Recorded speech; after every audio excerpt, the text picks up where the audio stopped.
A warning before you listen. What you are about to hear is not meant for children, nor for the faint of heart. This is an unfiltered retelling of ancient myths, told as they were born, raw, violent, unsoftened. Expect scenes of brutality, curses that linger, betrayals that reshape fate, and a hunger for power that shows no mercy. These myths were never meant to lull children to sleep. They were forged in blood, shadow, and fire. So ask yourself, are you ready to hear them as they were first told? Sources and references can be found in the episode description. Chapter 4. From the Epic. Zeus, the Last-Born and the Revolt of Fate. The awakening of lightning beneath a child's skin. Before the dawn had dared declare itself, while caves still chewed the last of their darkness and the earth held her breath at the edge of silence, Zeus awoke. Alone. No cries outside, no footsteps nearby. Only a strange tremor, spilling from his limbs into the cave's chest like electricity suddenly remembering it was alive. He wasn't a child sleeping. He was a bomb trained to mimic peace. His tiny hand shook, not with cold, but with something stronger than warmth, stronger than milk, stronger even than the fragile body that tried to contain it. Each finger pulsed, a ringing like iron struck from within. A lightning bolt rehearsing, learning how to rise from bone. Because the storm within him was not born in the sky, but beneath his skin.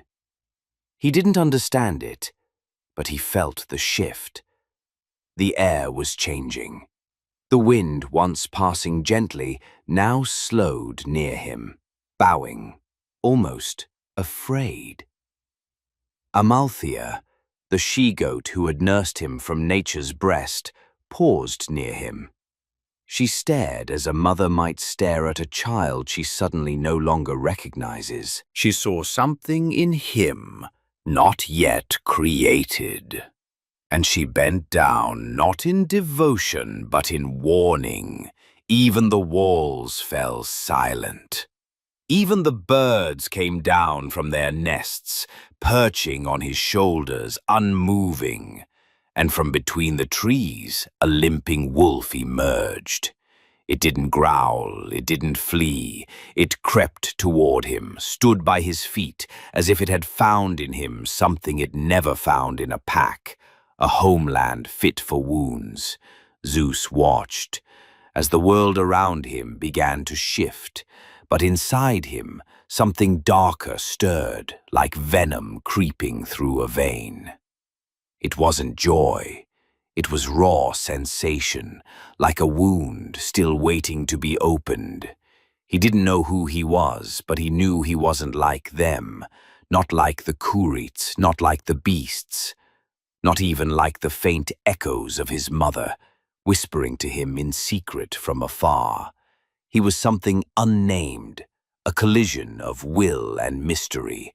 Not God, not man, not monster, but a wild possibility of all three. He sat at the mouth of the cave and raised his eyes to the blue ceiling of the world, the sky he had dreamed for so long of ripping apart. He did not gaze at it like a hope, but like a target, and in his chest a voice whispered, "You will not touch the sky, you will tear it down." That night, when the cave slept, when the drums went quiet, when even breath itself lay still, Zeus stretched out his hand, and something unspeakable happened. His fingertips sparked, not with gentle light, but with a grin made of flame, like a smile, drawn with a blade. He didn't flinch. He wasn't surprised. He smiled, as one does when waking from a nightmare that never truly belonged to them, Because he knew the lightning wasn't outside him. It wasn't from the sun, not from fire. It came from the milk, poisoned with defiance, from the war drums beaten beside his cradle, from a mother's kiss that wept as it blessed.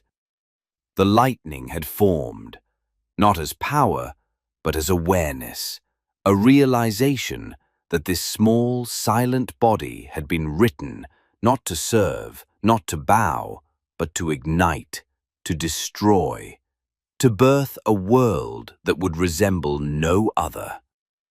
And in that moment, the air shuddered, as if it too had finally understood. The first strike of thunder was near.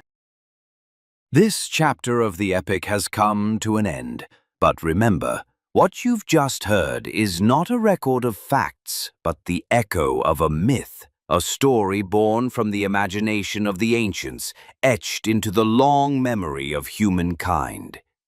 If this tale stirred something in you, if it opened a door to reflection or wonder, don't forget to support the channel and share the journey with those you love. And in the comments, tell us which moment in this chapter struck you the most and why. We'll meet again in the next chapter of this audio odyssey through time. Until then, farewell.